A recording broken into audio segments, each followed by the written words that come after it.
देखो, ध्यान साधना में सबसे बड़ी जो रुकावट है वो आपका मन ही तो है। ये मन आगे नहीं बढ़ने देता है। मन के मारे सब मरे, जागे सब जग जाए। मन की ऐसी चाल है कि हाथ कबू ना आए। मन ही सबसे बड़ी रुकावट है। इस पर संतुलन करना पड़ता है, किया जाता है और हो भी जाता है। तू निस दिन की अलख जगावे, तू निस दिन की अलख जगावे, पर मन भीतर डर जा। जैसे ही आपका ध्यान एकाग्र होता है, मुश्किल से एकाग्र होता है, और जैसे ही एकाग्र होता है, अंदर में जाने का प्रयास करता है, उसी क्षण ये मन आपका भयभीत हो जाता है।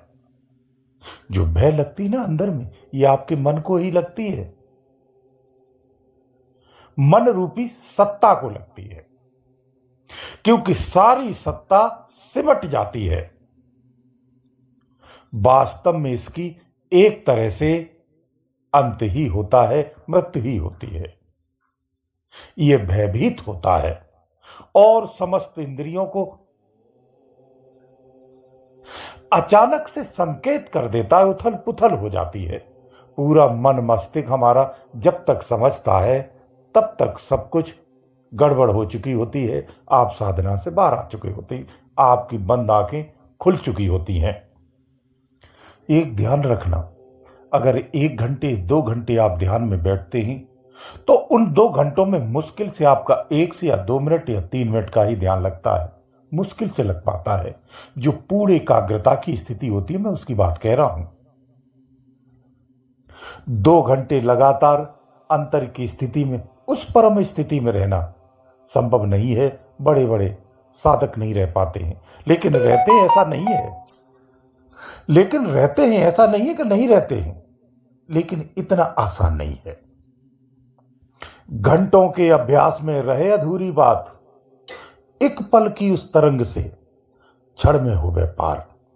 तो ध्यान क्षणिक लगता है, उस क्षण में ही बेड़ा पार हो जाता है, बहुत कुछ मिल जाता है। इसलिए रोज अभ्यास करता है, क्योंकि कहा गया है ना कि करत करत अभ्यास के जड़ मत होत सुजान। रस्सी से पत्थर कट जाता है। इसी तरह से नित अभ्यास आवश्यक है।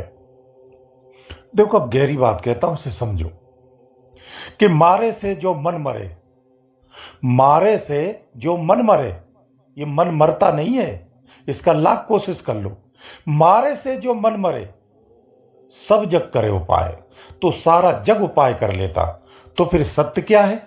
सत्य ये है कि मरे बिना ना मन मरे, योगी मर मर जाए। जो मर करके देखता, सोई गगन चढ़ाए, गगन सोई चढ़ जाए। कहने का तात्पर्य यह है कि जब तक खुद को नहीं मारोगे तब तक ये मन नहीं मरेगा। खुद के मरने से ये मरता है, और जो खुद को मार लेता है वही गगन की चढ़ाई चढ़ जाता है, सीधा गगन में जाता है। सीधा गगन में जाता है, हर से वो मिल जाता है। चुपके चुपके जग में आकर फिर जग में ना भरमाता है। पंछी बना गगन में घूमे। आजाद पंछी होता है ना, आराम से आसमान में घूमता है, बहुत ऊंचाई तक चला जाता है कि नीचे से दिखाई तक नहीं देता है। तो पंछी बना गगन में घूमे, निस्दिन आता जाता है। सब जग सोबे तब वो जागे। योगी कब जागता है? जब सारा संसार सो जाता है। सब जग सोबे तब वो जागे, जागे कार्तिक जाता है। देखो, जो भीतर में भाषा है ना, जो अंदर में भाषा है, वो भाषा बहुत निराली है, बिरली भाषा है। पढ़ा लिखा कितना भी होवे, भेद न जाने भीतर का। भीतर का भेद अलग है। पढ़े लिखे होने से भीतर के भेद को नहीं जाना जा सकता है। जो अंदर के विवेक को जगा लेता है, सिर्फ वही जान सकता है। यानी जो भीतर की बुद्धि है, जो भीतर का चित्र है, जो भीतर का नेत्र है, जो उसे जगा लेता है, वो भीतर को जान पाता है। क्योंकि दृष्टि दो है, एक ही रूप है। बाहर में जाती है तो अलग है, जब अंदर में हो जाती है तो अलग है। अंदर की दृष्टि से ही हम बाहर देखते हैं। भीतर का नेत्र खुलते ही विस्तार हो जाता है, सब दिखता है, स्पष्ट दिखता है। लेकिन वो इस तरह से नहीं है जैसा आप सुनते हैं, समझते हैं, सीखते हैं, जो आपने धारणा बना रखी है, इससे भिन्न है। गहरे कंपन से, कंपन और धुन से ये बॉडी थरथरा जाती है। सूख करके ये जीव तालू से चिपक जाती है। खिंच करके तेरी करनी, खिंच करके तेरी वरनी, और खिंच करके तेरी दृष्टि तालू पे आ जाती है। कहते हो कि मैं पार हो जाऊंगा, पार सहज नहीं है। सतगुरु पार लगावे। सतगुरु कौन होता है? रूहानी रूप में होता है, उसका शरीर नहीं होता जिस स्थूल शरीर को आप मानते हो। सतगुरु कभी स्थूल शरीर में नहीं होता है। सतगुरु सूक्ष्म रूप में होता है, रूहानी रूप में होता है। जब तुम्हारी अवस्था रूहानी होती है, रूहानी क्षेत्र में होते हो, तो स्पष्ट मिलते हो। वो सदा आपकी सहायता के लिए हर क्षण खड़ा होता है, क्योंकि वो अवस्था अनेकों में एक है। उसी एकता में ही सम्मिलित होना पड़ता है। जैसे हजारों की भीड़ एक स्थान पर आ जाती है, उस स्थान का एक रूप हो जाता है, अनेकों में भी एक हो जाता है। उस हजारों की भीड़ में जैसे एक मेला है, मेले में हजारों की भीड़ है, जिसे उसे संचार करने वाला एक ही होता है।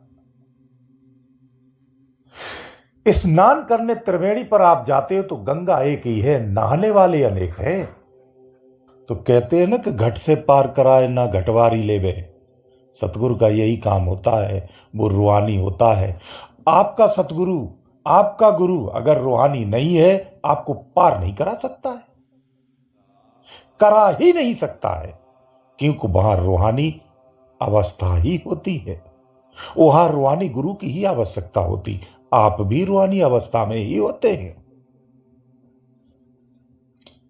एक ज्ञान में होता है, एक अज्ञान में होता है, यही अंतर होता है। लेकिन उस घाट तक पहुंचना चाहिए, यह भी सत्य है। यहां भ्रमित नहीं होना। एक ही बात कह देंगे तो आप भ्रमित हो सकते हैं। उस घाट तक पहुंचना चाहिए, उसके लिए आप प्रयास कर सकते हैं, पूरा प्रयास कर सकते हैं। इसीलिए प्रारंभिक अवस्था में मैं बार बार कहता हूं, प्रयास तो करिए। जब सुयोग्य होने लगते हैं तो आपको सुपात्र भी, सहयोगी भी मिलता है, सुते से मिलता है और प्रयास से भी मिलता है, लेकिन मिलता जरूर है। यह आपको मानना चाहिए, विश्वास रखना चाहिए। अगर तार्किक प्रश्नों से ही उलझ के रह जाते हैं, उन्हें कुछ नहीं मिलता है। ध्यान रखना, जो है वो भी चला जाता है। जो वर्तमान जीवन को कार्य कर रहे हैं तो उनका वर्तमान भी गड़बड़ हो जाता है, यह निश्चित है। इसलिए जो अपने कार्य में लग जाता है वो सफलताएं पाता है। जो गफलत में फंसा यारो, वो भूखों मर जाए। तो गफलत में नहीं फंसना है हमको, हमें सही समझना है और चुपचाप लग जाना है। खान बखान परे जाना है, जहां पर परम ज्ञान है हमें वहीं पर जाना है, वहीं ठहरना है। ये बात आपको समझनी चाहिए। इसीलिए मैं कभी कभी कहता हूं कि ज्ञानी नहीं, हमें विज्ञानी बनना है। ज्ञान चाहिए, ऐसा नहीं है, लेकिन कौन सा ज्ञान चाहिए? जो साधना करते, जो प्रयास करते हैं, वो ज्ञान चाहिए। ज्ञान नहीं है तो किसी ज्ञानी को पकड़िए। तो ज्ञानी का साथ तो चाहिए चाहिए। अगर ज्ञानी का साथ मिल जाता है तो आपको फिर बहुत बड़े ज्ञान की आवश्यकता नहीं होती है। उससे आपके समाधान होते रहेंगे, मार्ग में प्रशस्त होते जाओगे और लक्ष्य को आसानी से प्राप्त कर सकते हो। इसलिए जब सतगुरु साथ में होता है तो ये मार्ग आसान हो जाता है और लक्ष्य प्राप्त की 100% की गारंटी हो जाती है। ये हमेशा याद रखो कि गाने में हरि ना मिले, जाने से मिल जाए, यानी अनुभूति में जाना है।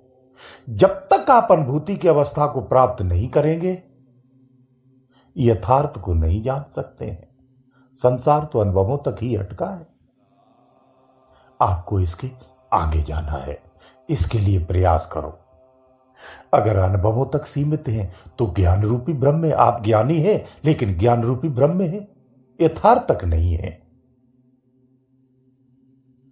तो हमें प्रयास करना है, फिजिकल प्रयास करना है। इसके लिए रोज थोड़ा थोड़ा करो। गुरुदेव दयालु।